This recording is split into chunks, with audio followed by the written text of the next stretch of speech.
Welcome to I news. వైసీపీని దారుణంగా ఓడించి అధికారం హస్తగతం చేసుకున్న చంద్రబాబు నాయుడు ఇప్పుడు జగన్ ను మరోసారి కోలుకోరని దెబ్బతీశారు. సీఎంగా ప్రమాణం చేసిన కొద్ది రోజుల్లోనే తీసుకున్న అతి కీలక నిర్ణయాలు ప్రత్యర్థులపై బ్రహ్మాస్త్రంగా పనిచేశాయి. అంతేకాదు ఇదిరా చంద్రబాబు అంటే అని ఓటేసి గెలిపించిన ఆంధ్ర ప్రజలు ఆనందంలో మునిగిపోతున్నారు. చంద్రబాబుకు మద్దతు పలికిన పవన్ కళ్యాణ్ కూడా ఈ విషయంలో చాలా ఖుషీగా ఉన్నారు.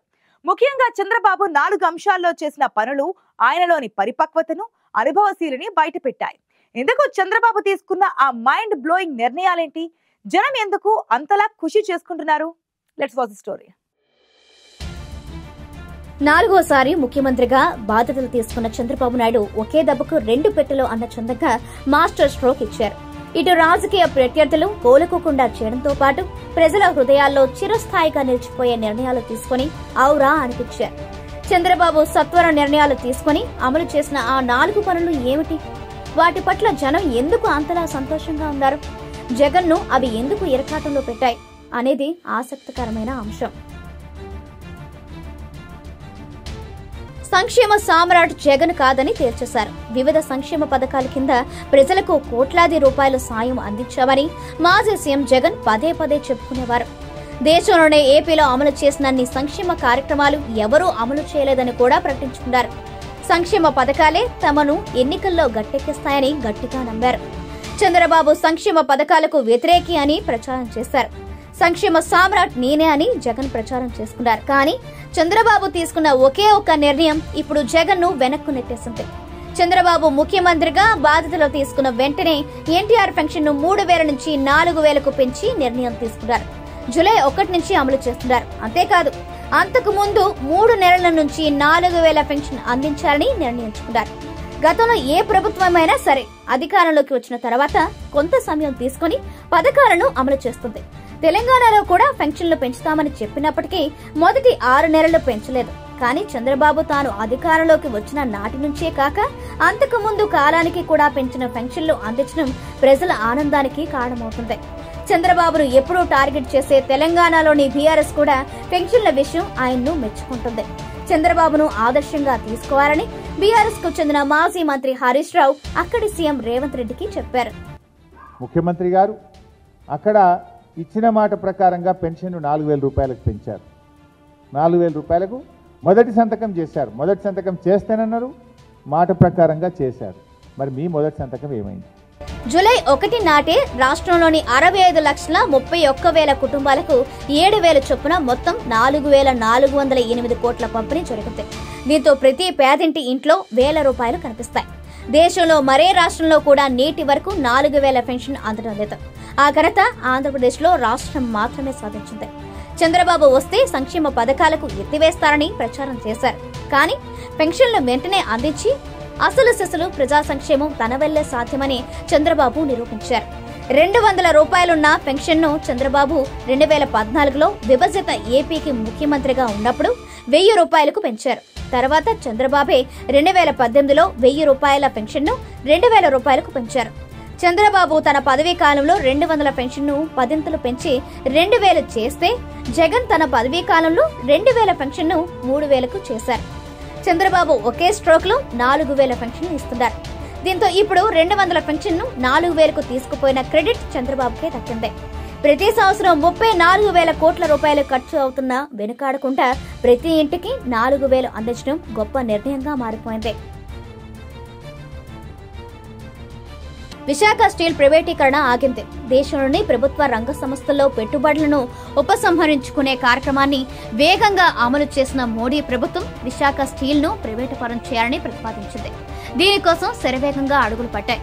విశాఖ స్టీల్ ప్రైవేటీకరణ వద్దంటూ నాడు చంద్రబాబు, పవన్ డిమాండ్ చేశారు. కానీ నాడు ముఖ్యమంత్రిగా ఉన్న జగన్ కేంద్ర ప్రభుత్వం వద్ద గట్టిగా మాట్లాడలేకపోయారు. దీంతో విశాఖ స్టీల్ ప్రైవేటీకరణ ఖాయమైంది. అయితే ఏపీలో Chandrababu CM, Pawan deputy CM కావడంతో సీన్ అంతా మారిపోయింది. పీఎంతో జరిగిన మొదటి సమావేశంలోనే విశాఖ స్టీల్ ను ప్రైవేటు పరం చేసే యోచన విరమించుకోవాలని చంద్రబాబు కోరారు. కేంద్ర ఉక్కు గనుల శాఖ సహాయ మంత్రిగా భూపతిరాజు శ్రీనివాసరావు కూడా ఏపీకి చెందిన వారే కావడం కలిసి వచ్చింది. చంద్రబాబు సీరియస్ గా తీసుకోవడంతో విశాఖ స్టీల్ ప్లాంట్ ను ప్రైవేటు పరం చేయాలనే ఆలోచనను ప్రస్తుతానికి కేంద్రం పక్కన పెట్టింది. ఈ విషయాన్ని కేంద్ర మంత్రి కిషన్ రెడ్డి కూడా స్పష్టంగా ప్రకటించారు. విశాఖ ఉక్కు ఆంధ్రుల హక్కు అని నినాదించిన ఉద్యమించిన ఆంధ్ర ప్రజల సెంటిమెంట్ తో ముడిపడిన ఈ అంశంలో చంద్రబాబు వైఖరికి సర్వత్రా ఆమోదం లభించింది. జగన్ చేయలేనిది చంద్రబాబు చేశారని ఫుల్ మార్కులు కొట్టేశారు. దుర్భాషలను కంట్రోల్ చేసిన క్రెడిట్ వైసీపీ అధికారంలో ఉన్న కాలంలో మంత్రులు, ఎంపీలు, ఎమ్మెల్యేలు రాజకీయ ప్రత్యర్థులపై నోటికొచ్చినట్లు బండబూతులు మాట్లాడేవారు. అసెంబ్లీలో కూడా ఏమాత్రం మర్యాద లేకుండా చంద్రబాబు, పవన్ కళ్యాణ్లపై నీచమైన విమర్శలు చేసేవారు. కుటుంబ సభ్యులు, మహిళలను కించపరిచే విధంగా ప్రవర్తించేవారు. వారికి జగన్ ఏమాత్రం అదుపులో పెట్టలేదు. అధికారం మారడంతో తెలుగుదేశం నాయకులు కూడా అదే రీతిలో జగన్పై రెచ్చిపోతారని అంతా భావించారు. కానీ చంద్రబాబు సీఎంగా బాధ్యతలు తీసుకున్న మొదటి రోజే తన అనుచరులకు గట్టి హెచ్చరిక పంపారు. ఏపీ పాలిటిక్స్ చాలా హుందాగా చేయాలని, ఎవరిని కించపరిచే విధంగా మాట్లాడవద్దని చెప్పారు. పవన్ కళ్యాణ్ కూడా నిండు అసెంబ్లీలో అదే అపీల్ చేశారు. డిబేట్స్ వెనకాల దాక్కుని సంస్కారహీనమైన భాషలని, భావాలని రకరకాల మాధ్యాల్లో విరజిమ్ముతూ ఉంటారు. దాని నియంత్రణ మీ ఆధ్వర్యంలో ఇక్కడి నుంచే మొదలవ్వాలి. తమను అనేక విధాలుగా కించపరిచిన గతాన్ని మరిచిపోయి వైసీపీ పట్ల, జగన్ పట్ల, ఆయన కుటుంబ సభ్యుల పట్ల హుందాగా ఉంటారని చంద్రబాబు, పవన్ సంయుక్తంగా పిలుపునివ్వడం జనాలకు బాగా నచ్చింది. దిగజారిపోతున్న ఏపీ రాజకీయాలను మళ్లీ దారికి తీసుకువచ్చిన వారుగా వారిద్దరూ ప్రజల మన్ననలు పొందుతున్నారు.